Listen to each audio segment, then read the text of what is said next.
तर मग अशा प्रकारे काय सांगितलं की हे आपण काय पाहिले, मोहाची स्थानं बघितली होती काल आपल्याला. हां, हे झालं ठीक. आपण काल काय पाहिलं होतं, प्रमादाचे 15 भंग पण बघितलेले आहेत है ना. आता हे एक प्रकरण राहिलं आहे आपलं. त्यामध्ये सांगत असताना 3 प्रकारचा सम्यक्त्व आहे का नाही, त्या 3 प्रकारचं हे राहिलं होतं थोडंसं, तेवढं एक पूर्ण करूया आणि मग खाली जाऊया. 3 प्रकारचा सम्यक्त्व कुठला आहे, औपशमिक, क्षायक्षमिक आणि क्षय. कळत आहे का नाही. औपशमिक सम्यक्त्वामध्ये काय होतं, अनंतानुबंधी 4 आणि दर्शन मोहनी यांचा काय होतो उपशम, म्हणजे 5 किंवा 7. आलं का नाही, कळलं का नाही. हे औपशमिक सम्यक्त्व म्हणलं प्रथम औपशम सम्यक्त्व लावायचं बरं का. प्रत्येक वेळेस प्रथम औपशम नाही शब्द वापरला तरी आपण समजून घ्यायचं, बरोबर. हां, क्षायक्षमिक सम्यक्त्वामध्ये काय होतं, सम्यक प्रकृतीचा काय असतो उदय, हे सगळे रूल्स आहेत. त्यानंतर मिथ्यात्व, सम्यक मिथ्यात्व आणि अनंतानुबंधी 4 यांचा काय असतो उद्याभावी क्षय आणि सद्वस्थारूप उपशम. हे चार्ट आहेत तुमच्या पुढे ऑलरेडी, ठीक आहे ना, सोपं आहे. हां, पुढं आणि क्षायिक सम्यक्त्वामध्ये काय सांगितलं होतं, अनंतानुबंधी 4 आणि दर्शन मोहनी यांचं साथीचं काय असणार, नियमाने क्षय असणार. हे बेसिक आहे बरं का, अवघड पण काही सुद्धा नाही आहे, ठीक आहे. पुढं आता परिणाम कशा असं सांगितलं. औपशमिक सम्यक्त्व कसं असतं, पूर्ण, निर्मल, निश्चल आणि गाढ. क्षायिक सम्यक्त्व पण तसंच असतं, कळलं का नाही. फक्त क्षायक्षमिक सम्यक्त्व कसं असते, चल, मल, आगाड, दोष सहित है ना. त्याचं आपण नंतर बघूया, चल, मल, आगाड, दोष कशाला म्हणायचं ते. असं खाली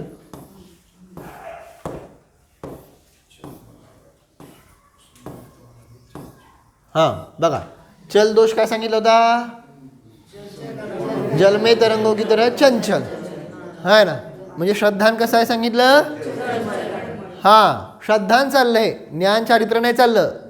आप आगम पदार्थों के विषय में चंचलपणा है ना, असं चल दोष लागतोय श्रद्धानामध्ये, समजलं का नाही. पुढं मल दोष काय सांगितला, बाह्य मल सहित शुद्ध सोनं, हे उदाहरण सांगितलंय है ना. आणि सिद्धांत सांगितलं शंकादी मल सहित सम्यक्त्व, हा मल दोष लागतोय है ना. शंका, कांक्षा, विचिकित्सा, समजलं ना. 8 दोष सांगितले का नाही.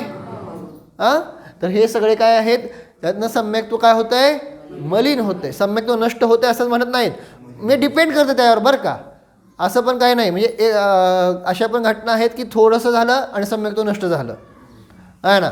आणि मल अनेक वेळा लागून सुद्धा सम्यक्त्व नष्ट झालेलं नाही. मग डिपेंड करते, प्रत्येकाच्या परिणामावर डिपेंड आहे तिथं, कळालं का नाही. म्हणजे तो त्या मल दोष लावताना सुद्धा किती गाढता आहे आणि किती गाढता नाही आहे त्याच्यावर सम्यक्त्व नष्ट होणं वगैरे आहे. आणि किंवा वारंवार जर हे चल, मल, आगाड दोष सारखे वारंवार करत असेल तरी सुद्धा काय होते, सम्यक्त्व नष्ट होते. म्हणून तर ह्यापासून वाचायला सांगितलंय श्रावकांना, कळलं का नाही. सम्यक दर्शन प्राप्त झाल्यानंतर करायचंय काय, त्याला टिकून ठेवायचं असेल तर चल, मल, आगाड दोष लागले नाहीत पाहिजेत, ह्याची प्रिकॉशन घ्यायची, कळलं का नाही. जसं रत्न प्राप्त करणं दुर्लभ, पण प्राप्त केल्यानंतर त्याला सांभाळणं, सहज संरक्षण करणं सांगितलं का नाही, त्यासाठी. पुढं आगाड दोष काय सांगितलं, वृद्ध के हात की लाठी है ना. मग ती लाठी काय होते है ना, आहे जमिनीवर आहे, पडली नाही, पण हां तसं सांगितलं.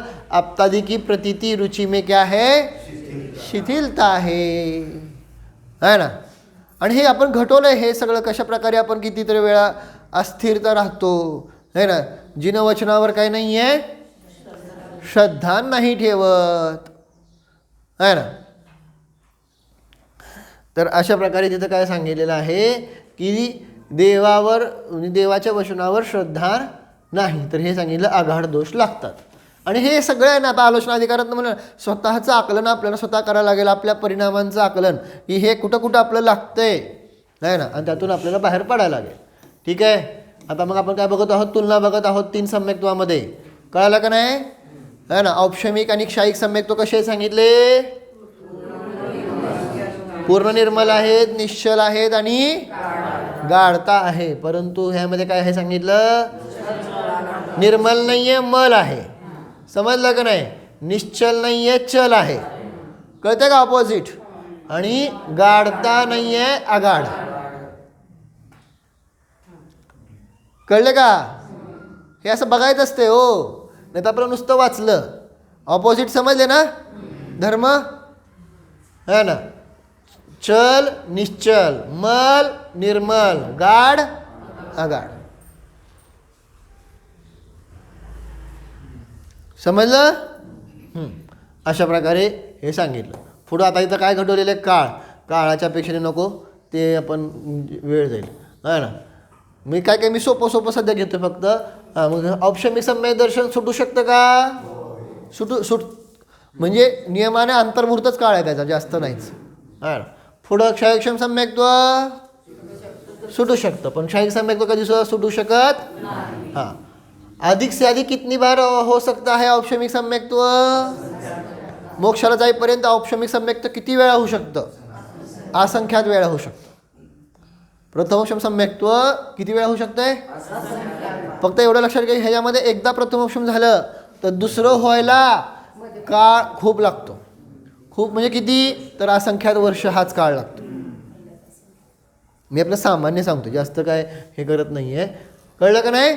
परंतु तरीसुद्धा मोक्षाला जाईपर्यंत त्या जीवाला प्रथमोपशम सम्यक्त्व किती वेळा होऊ शकतं? असंख्यात वेळा होऊ शकतं. क्षयक्षम सम्यक्त्व असंख्यात वेळा. मोक्षाला जाऊ द्या, एका भावामध्ये सुद्धा होऊ शकते अनेक वेळा. म्हणजे क्षयक्षम सम्यक्त्व झालं, सुटलं, मिथ्यात्वात गेला, परत क्षयक्षम सम्यक्त्व झालं, परत मिथ्यात्वात गेलं, असं अनेक वेळा होऊ शकतं. व्हायला काय अडचण नाही, फक्त त्याचा आबादा काळ सोडून.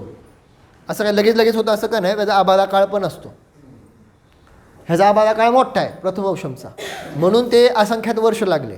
पण ह्याचा आबादा काळ छोटा पण असू शकतो, मोठा पण असू शकतो. डिपेंड करतं तुम्ही कसे कर्म बांधलेत. क्षयक्षम सम्यक्त्वात समजलं का नाही? त्यामुळं ते असंख्यात वेळा होऊ शकतं. एवन एका भावामध्ये अनेक वेळा पण होऊ शकतं. कळलं? आणि क्षयिक सम्यक्त्व एकदाच. ठीक आहे.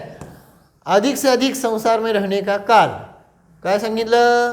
क्षयक्षम औपशमिक सम्यक्त्व झालं तरी काही कमी अर्धपुद्गल परावर्तन. पंचपरावर्तन आहेत का नाही? पंचपरावर्तनामध्ये पहिलं परावर्तन कुठलं? द्रव्य परावर्तन. त्या द्रव्य परावर्तनातलं कुठलं लावायचं? पुद्गल परावर्तनाचा पण अर्धा भाग, आणि त्याला पण काय केलं अजून? काही कमी. आता हे एक्झॅक्ट काय आहे ते तुम्ही पंचपरावर्तनाच्या माध्यमातून वगैरे नंतर बघून घ्या किंवा नंतर सांगू. हे आता सामान्य फक्त बघूया. पुढं सांगितलं हा पण क्षयक्षमचा पण एवढा सम्यदर्शन झालं, आणि मग एवढा काळ भटकतो म्हणजे हे मिथ्यात्वामुळे भटकतो बरं का. सम्यक्त्व जर टिकून ठेवला तर एवढा काळ भटकायचा विषय येत नाही. आता हा टिकून ठेवतो तो जास्तीत जास्त किती सांगितला? 33 सागर. 33 सागर कशाच्या अपेक्षेने? सर्वार सिद्धीमध्ये 33 सागर आहे. समजलं का नाही? आणि साधिक का लावलं तर इथून अजून जो काही जगणार आहे तेवढा मनुष्यभाव, त्यानंतर मग सर्वार सिद्धी, आणि तिथून मग परत खाली येऊन परत अजून मोक्षाला जात नाही तोपर्यंत. म्हणून ते सगळं साधिक झालं. 3 भाव झाले त्यात. समजलं का नाही? मग एक्झॅक्ट किती आहे ते तुम्ही नंतर बघून घ्या शास्त्रात. आता सामान्य समजून घ्या. ठीक आहे ना? पण तिन्ही सम्यक्त्व काय सांगितले आहेत? कर्मक्षयाला कारण आहेत. आहे ना? त्यामुळे सम्यक्त्वामध्ये काय रागद्वेष करू नका. आहे ना? नको मला औपशमिक नको, आहे ना, नको मला क्षयक्षमिक नको, क्षयिक पाहिजे, आहे ना, असलं काय रागद्वेष करू नका. इथं फक्त आपलं काय चाललं आहे? हां. आणि आपलं काम काय आहे? म्हणजे ते बाकीचं काय, फळाची चिंता नाही करायची. आपलं काम काय आहे? फक्त हां, म्हणजे आपली दृष्टी आत्म्याकडे ठेवायची आहे. कोणतं सम्यक्त्व झालं आणि कोणतं नाही झालं हे नाही बघत बसायचं. समजलं का नाही? आहे ना? सांगायचा अभिप्राय हा आहे. मग अशा प्रकारे हे सांगितलं. दुसरं अजून एक विशेषता, औपशमिक सम्यक्त्व तर काय होतं? नियमानं सुटतं. सांगितलं का नाही? हां. मग औपशमिकमधनं जर सुटलं तर तो कुठं जातो सांगितलं? क्षयक्षमिकमध्ये वगैरे जाऊ शकतो. मग क्षयक्षमिक आणि क्षयिक होण्यासाठी पण काय सांगितलं? अगोदर काय पाहिजे? क्षयिक सम्यक्त्व प्राप्त करायच्या अगोदर कुठलं पाहिजे?